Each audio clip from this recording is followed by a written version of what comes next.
Welcome to Sacrilegious Discourse. I'm husband. And I'm wife. Together, we're reading the Bible for the very first time. We grew up without religion and wanted to know what all the fuss was about. Well, what have we learned so far? That God is a dick, and apparently some people believe in talking donkeys? We're not trying to pass ourselves off as experts. Nope, we're just reading the Bible for the first time and giving our first take reaction. If you'd like to join us in this venture, you might consider starting at episode 1. Otherwise, jump in wherever you like. All right, let's go read the Bible. Yeah, let's get to it.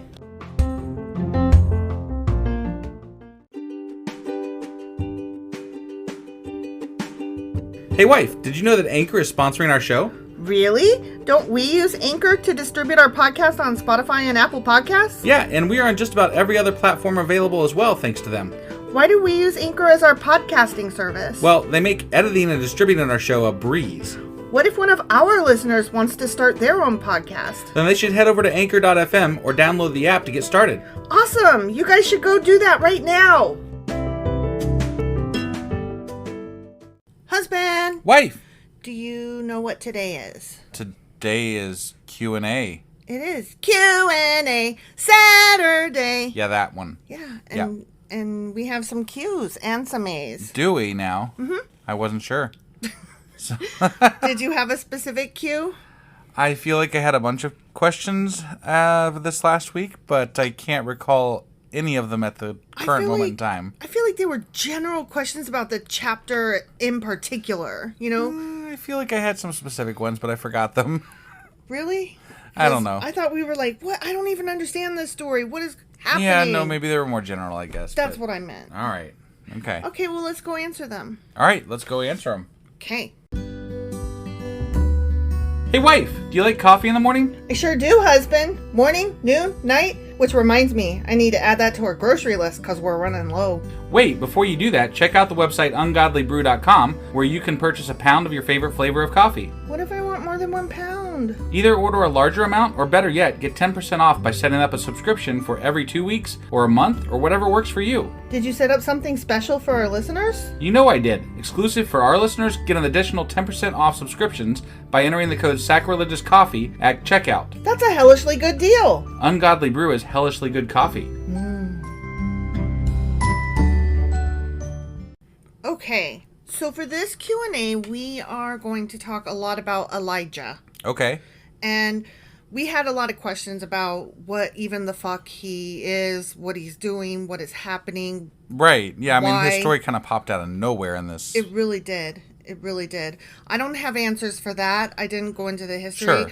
Sure. There's 2 more chapters left of this book, and so I think that when we do our next Q&A and wrap up of this book, we'll probably talk about that more. Okay. All right. But for today, I just wanted to talk about Elijah himself. Got it. Okay? Yeah. Scholars generally agree that a prophet named Elijah existed in the kingdom of Israel during the reigns of King Ahab and Ahaziah. Interesting. Mm-hmm. So he might probably be a real historical figure. Right. Nice.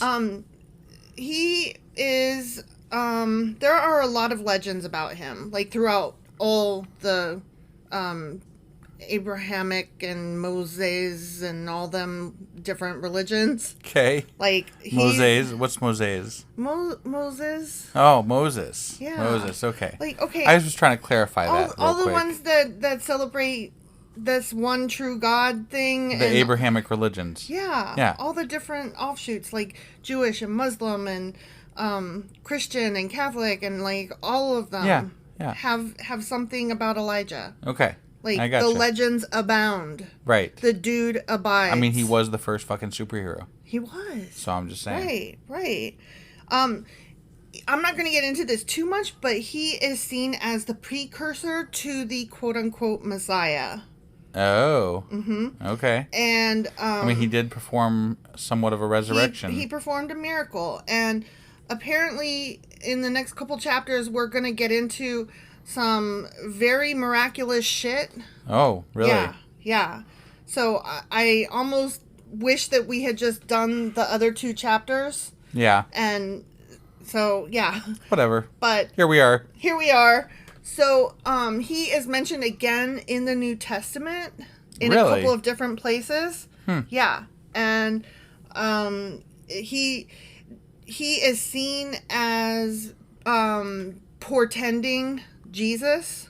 Okay. Like, Jesus is the fulfillment of, Elijah's prophecy or whatever. Got it. Like, Got it. I don't know about all that. Well, I mean, but- like, for example, you certainly can't have a Messiah that's going to be weaker than another prophet earlier in the Bible. Right, So, right. of course, Jesus is going to resurrect and, himself and, all course. kinds of shit. Yeah. So, Yeah. Definitely. and actually, he resurrected somebody else, too. Like, yeah. Yeah. But Elijah's a big fucking deal. Right. Okay? He is also considered zealous in the cause of God and the helper in distress. And all of these three different points, the precursor of the Messiah, zealous in the cause of God, and the helper in distress, most of the legends kind of center on one or more of those 3 points. Okay. Okay? Yeah. He's appeared the world over in the guise of a beggar and a scholar. Okay. Most stories indicate Elijah was a priest. Okay. I don't know what the Sure. difference between a priest and a prophet is, really. I mean, I guess a prophet is somebody who tells prophecies. And the question is, can a priest be a prophet as well? Well, apparently he was. Right. So I guess the answer is yes. Right. There were a bunch of different stories. I just picked a few. One legend states that Elijah was really an angel in human form, so that he had neither parents nor offspring. Okay. And we're going to talk And that's more partly about why him. you had to pick Elijah to be his heir type mentee. thing. Yeah. Yeah. And again, we're going to get into a little bit more of that next week when we talk about some miraculous shit. Miraculous. Miraculous. Got it.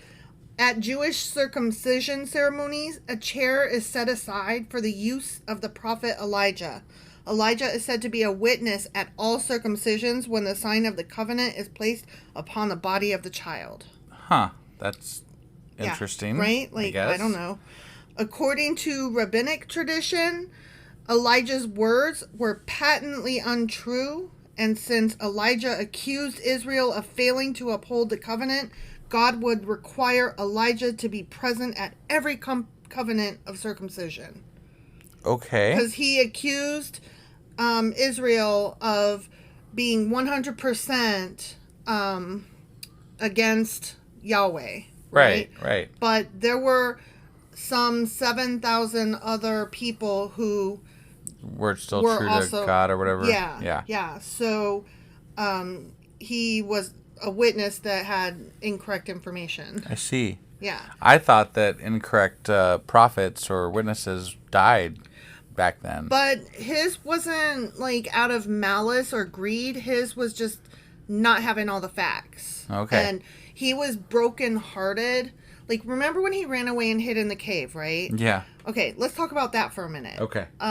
Okay, so he goes and he's like, I'm going to show that Jezebel and her people a thing or two, right? And then he does the contest, right? And he's so brave.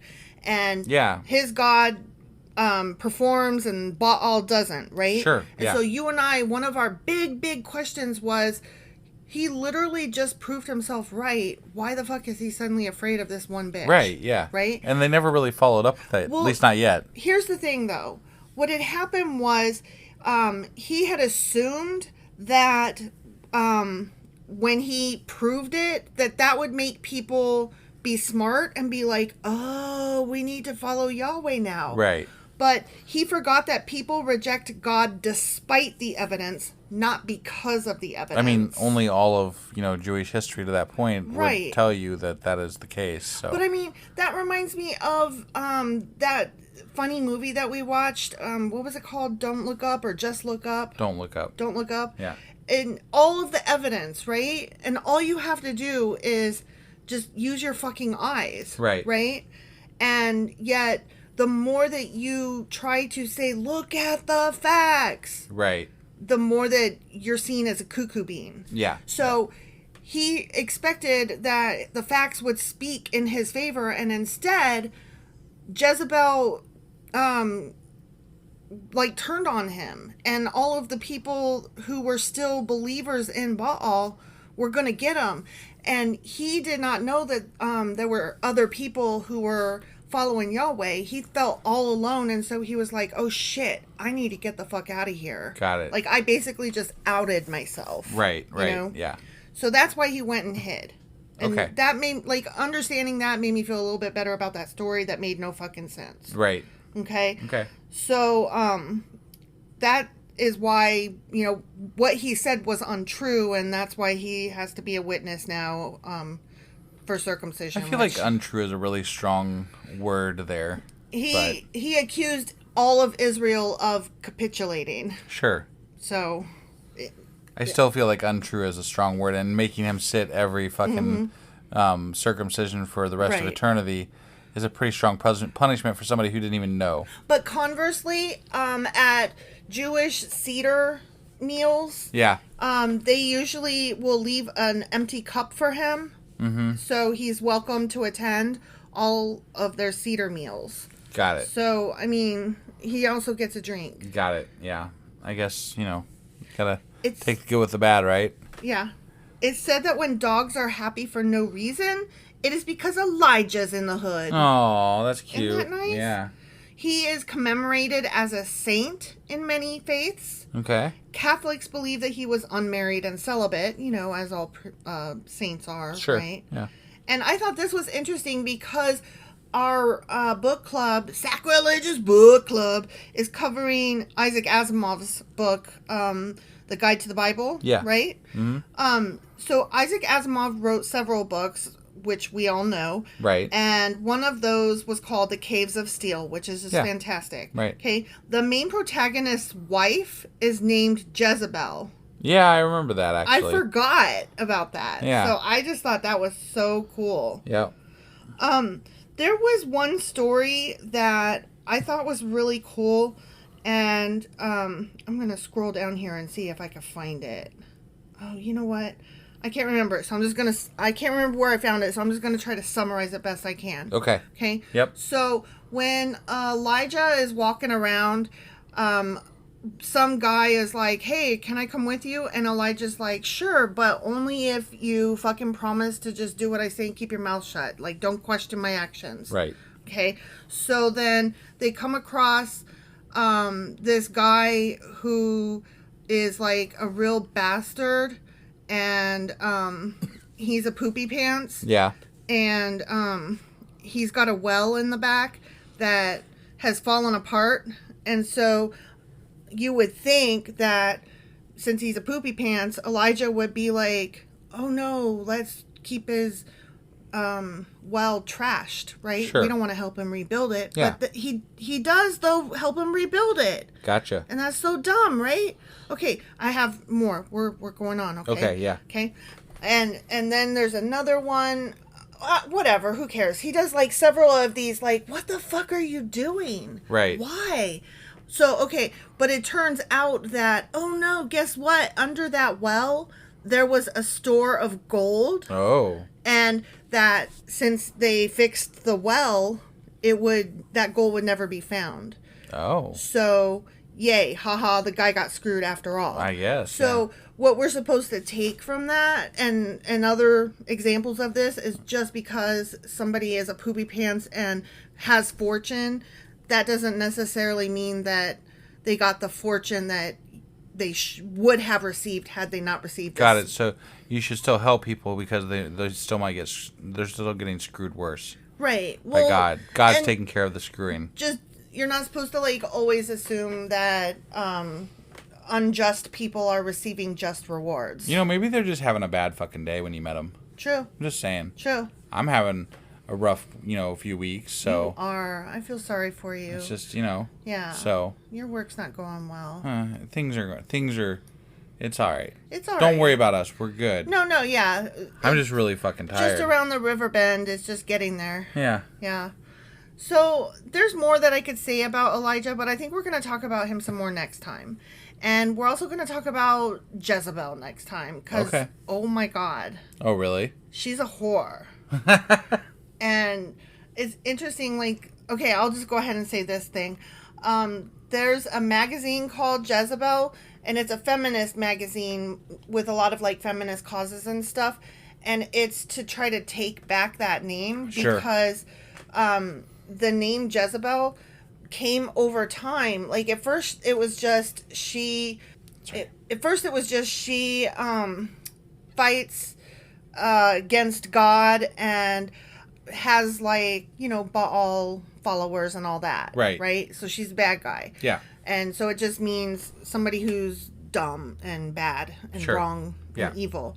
Right? But eventually it comes to mean like completely fallen woman. And from there it goes on to mean complete slut whore. Okay? Got it. So people, feminists particularly, are like, I'm sorry, hold on just a minute there.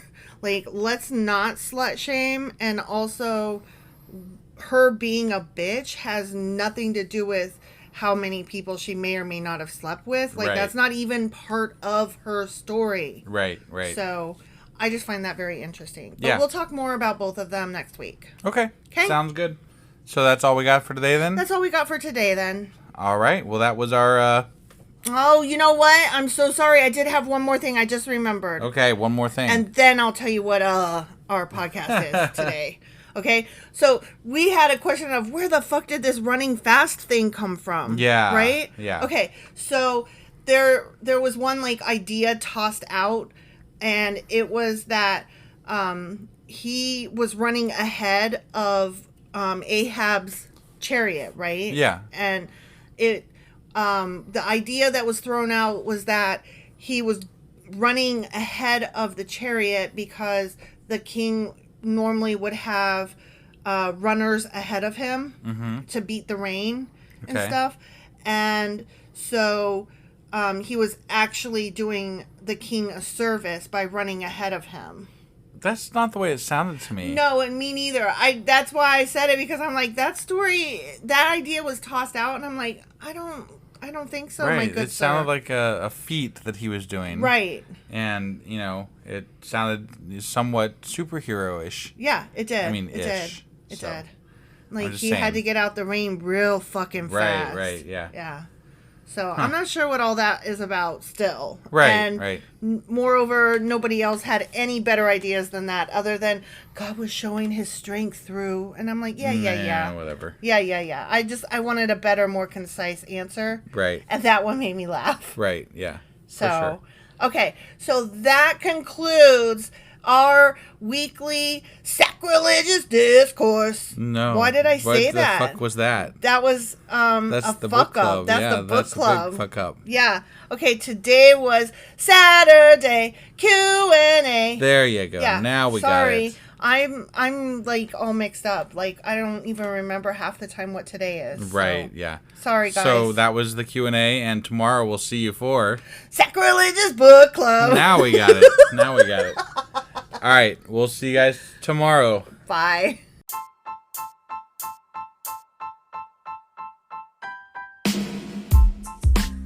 Hey wife, I guess that's the end? But husband, that's just sad. It doesn't have to be. We are on lots of social media platforms like Twitter. Our handle there is sacrilegious_D. For D's nuts. Oh my God. Stop doing that. Anyway, we're also on Facebook, Instagram, and Pinterest. There's a link to all of our social media sites at our website. Ooh, we have a website? Yeah, it's sacrilegiousdiscourse.com, where you can also find a link to our merch shop. We have a merch shop? Yep, we have podcast-themed clothing, mugs, notebooks, and more, as well as an atheist and science-themed products. Wow, our fans should really go check that out right now. Definitely. They can get in touch with us by sending an email to sacrilegiousdiscourse@gmail.com. But before they do that, we could really use some help. Oh yeah? With what? Well, it's not free running the podcast, and we need some financial support in order to get better equipment, which will free up time so we can concentrate on our podcast and our fans. Okay, so what should they do? Head over to patreon.com/sacrilegiousdiscourse and sign up as a contributor on our podcast. Supporters there receive additional bi-weekly episodes that we record just for our Patreon members for as little as $2 a month. Also, we'd really appreciate it if you would like and subscribe on whatever platform you're using. And Apple Podcast reviews help us out tremendously.